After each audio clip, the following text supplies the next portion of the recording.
Kawikaan 10:2. Ang kayamanang nakuha sa kasamaan ay walang pakinabang, ngunit ang katuwiran ay nagliligtas sa kamatayan. Lucas 16:10.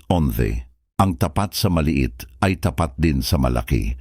Kung sa kayamanan ng sanlibutan ay hindi kayo naging tapat, sino ang magtitiwala sa inyo ng tunay na kayamanan? Mateo 1:21. Siya ay manganganak ng isang lalaki at ang pangalang itatawag mo sa kanya ay Jesus, sapagkat ililigtas niya ang kanyang bayan sa kanilang mga kasalanan.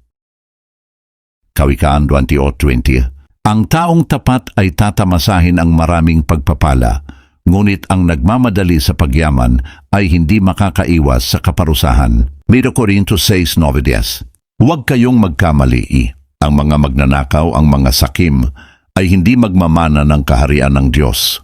Mateo 24:30. Makikita ng lahat ang anak ng tao na dumarating na nasa mga ulap ng langit na may kapangyarihan at dakilang kaluwalhatian. Mateo 24:44.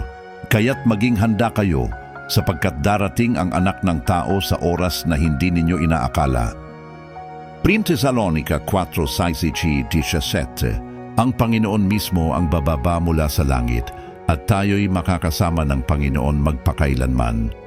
Hebreo 12:2. Ituon natin ang ating tingin kay Jesus, ang pinagmumulan at ganap na tagapagtapos ng ating pananampalataya. Dahil sa kagalakan na inihanda sa Kanya, tiniis niya ang krus, hindi iniinda ang kahihiyan, at umupo sa kanan ng trono ng Diyos.